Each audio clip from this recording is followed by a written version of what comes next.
Hello, podcast world. Welcome to my channel. Here today. It's 3/24/2021. That's March 24th, 2021 at 7:31 p.m. And I'm definitely here to talk about the reboot of Justice League. Yes, DC's Justice League, Zack Snyder's reboot, and I'm feeling it. I just watched it again for the second time, which is hard to say because the movie itself is 4 hours long. It's long, and I enjoyed it. 2-hour movie, a good nice long movie or whatever. And I go back and think about some of the movies that I've seen or tried to watch that were on the long side, like 3 hours or whatever, kind of like the Avengers Infinity War movie and Endgame movie. Both of those were kind of roughly almost 3 hours-ish, Star Wars movies are roughly in that category, long. Lord of the Rings, long movies, So Harry Potter movies, kind of on the long side. So just think about what you're getting into when you're watching this movie. It's like double the normal runtime of 2 hours. So a 4-hour movie, wow, they had to go back and really figure some things out. And I like the graphics and the cinematicness of it because it kind of reminded me of the movie 300, and I like 300, so it was like it has like these long dramatic stance, pause, looks, and music and everything, and it's great. My favorite thing about the movie is the cyborg fill-in storyline because he's the only one, sorry to say it like this, he's the only one who is not getting his own movie. He's not getting a standalone movie, which really sucks. And he suffers a lot. And by the end of the movie, he just loses so much in this movie. Come on. But, Cyborg, he's very powerful, and people keep asking questions about future characters or whatever, because like Bruce said, they're doing the Hall of Justice thing in there somewhere, and he was like, him and Diana are like, yes, but with room with more, 6 chairs, but with room to grow, expand or whatever.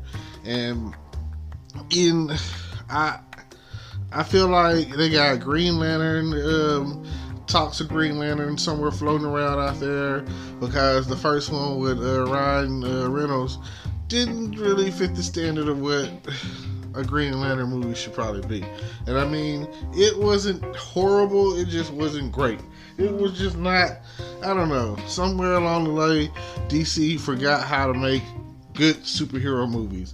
And come on. You've got Batman, one of the best superheroes of all time. The mantle of Batman is one of the best mantles to have because you can remake Batman in so many shapes and forms and bring him back and bring him back and bring him back. So, I don't understand. But coming out, I think next year, we've got our first Flash movie. So, shout out to that. And you got, like I say, you've done Batman, you've done Superman, and I just hate that Batman over the years has constantly changed. Now that you've done an Aquaman and a Wonder Woman movie, that's great. So the next one only makes sense for this Flash movie to go out there and basically kick ass. And the cinema version of of Flash versus the TV version on CW version or whatever of the Arrowverse version. I like the Arrowverse version. I don't know. He does such a great job. Sometimes he might be a little over the top emotionally, but that's the thing about the Flash. Like they say in the show a lot of times, it's his heart that makes him who he is in the show. And between him and Iris or whatever, everything is always so great. He's got a great team, Cisco, and they did farewell to the whales. So I don't know how that really is going to play out. And let's see, who else? You got Katie and Killer Frost, now two different entities. And you have Chester, that guy that's kind of new, and Allegra, who's kind of new, and they're on the team. And, you know, like I said, go Team Flash. At the end of the day, everything's going to be okay. Then you got Joe and Cecilia. So I've always liked Joe, and I'm talking about not him as the, you know, on the show, but him as in, I used to watch Law and Order, and he used to be a detective on Law and Order, and that's when I first paid attention to him as an actor. So I mean, every time you see somebody familiar in a show and they're an actor or actress, and you're familiar with their acting, and they go from one, I mean, let's say that, okay, he was a cop in Law and Order, now he's a cop in The Flash, and the role is perfect for him, you know, and it's great. He looks like he would have been Iris's dad, you know, so he looks like him and Barry would have had a great connection, you know. He plays the part, and him falling in love and marrying Cecilia, it just looks like they belong together, you know. Just everything is just so happy. And I mean, I drink coffee, and when they go to be like, oh, we're going to Jitter's to get some coffee, I think to myself like, oh my God, that sounds great. And I hope it's priced better than Starbucks, because Starbucks is like, hey, how much is coffee? $12. Oh, here's my arm, here's my leg. So nothing like reasonably priced coffee. And a lot of people don't know that McDonald's coffee bean and Starbucks coffee bean are the same thing. So keep it pushing when it comes down to it. You can go to McDonald's and get you some coffee, and it'll be the exact same coffee depending on who made the coffee for you. I mean, I drink coffee. I like coffee. My energy level is lower these days compared to when I was in college, and nowadays you just gotta keep going. So I ask myself this one question, and I always wonder, what are we going to do next? Like I say, I look forward to all Suicide Squad 2 and the Flash standalone movie, and if another Green Lantern movie comes out or a TV show. I'm getting ready for Supergirl to come out. I'm getting ready for the Legends of Tomorrow, DC's Legends of Tomorrow to come out. I'm waiting on that. I mean, I'm all over it. I still watch Black Lightning, you know, and even though they're on their final season, which sucks, but it's just, I mean, I hate that they didn't get the ratings, you know. There's some stuff going on in Black Lightning that, from a cultural standpoint, black people needed a hero, you know, and Black Lightning, it has a lot of good, like the teachings that they had on there dealing with when he's the principal. So for him to come in and be like, it's my life, I'm gonna live it by any means necessary, and you know, dealing with the police, these are things that we're dealing with right now today.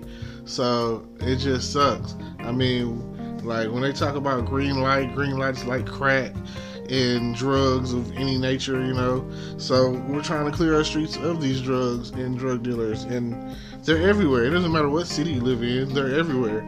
And you know, so then you just have the fact that you're black. It doesn't take much. It doesn't take much to spark that off for the police to harass you or, you know, treat you inappropriate in any kind of way. Nothing that really matters at the end of the day, because, like I said, you're black.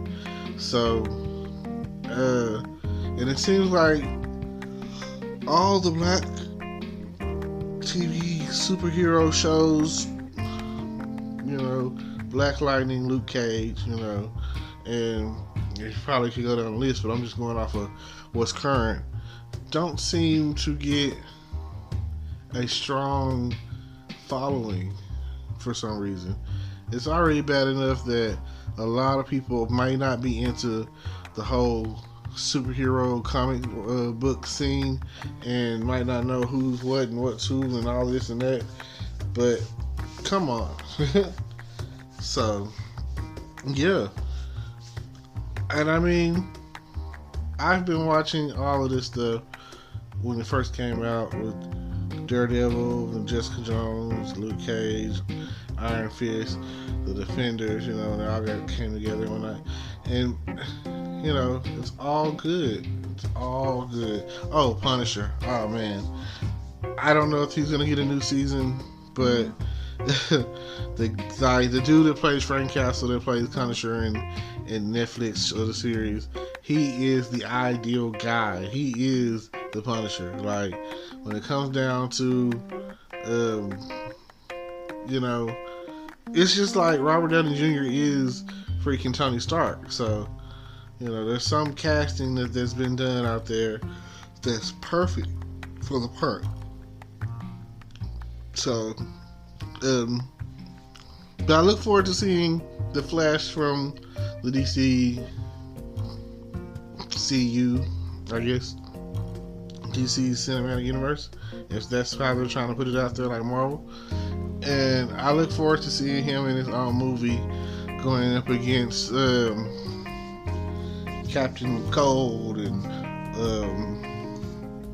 Captain Boomerang and Killer Frost and Mirror Master. You know, these are some of his villains. But I mean, it would make sense because they got Captain Boomerang is in Suicide Squad, and Amanda Waller was like, he captured him, so that would make for an interesting connection to that. You know, that's the only thing I can say about that. And then maybe even show what happened when, like, connect him to the when he stopped that store robbery situation and connect it with there. So I don't know. I know that Central City is basically like in the show, they're stopping other metas and stuff, so maybe he could be doing that too. But as long as it's all connected together with Justice League and Justice League connected with Suicide Squad, and the whole universe is all connected and everything is all connected, then I think that it will work out just fine. And hopefully at some point, you know, it looks like they might slide into having a Martian Manhunter standalone, and then you'll have another Superman movie come out, and then you, like, they've already had a second Wonder Woman movie, which was great. Learned a lot in that movie, especially about her lasso of truth. And let's see, you know, just you learn so much when it comes down to it. But like I say, shout out to all of my Justice League fans.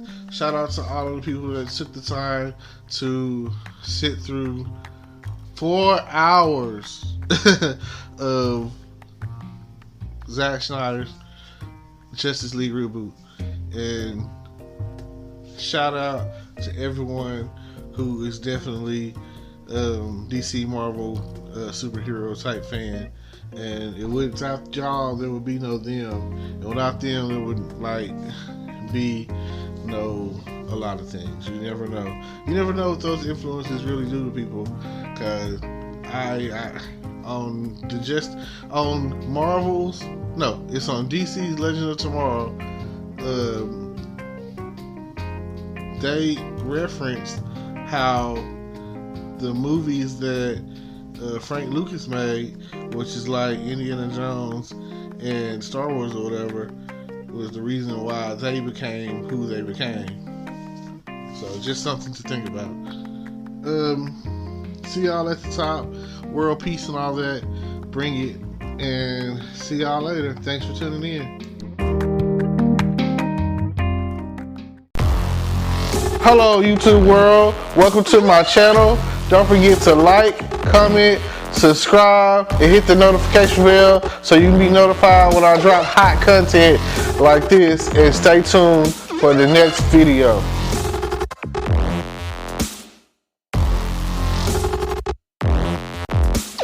Today is your lucky day. Today is the day that our $3 website works for you, paying you directly to your PayPal daily.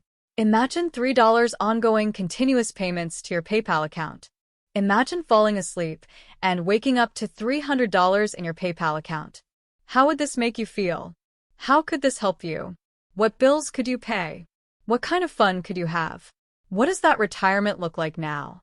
All for a one-time payment of $3. This website is DFY done for you, fully built and completely hosted, and never stops collecting payments for you.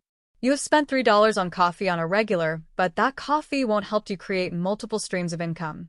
Click the link below.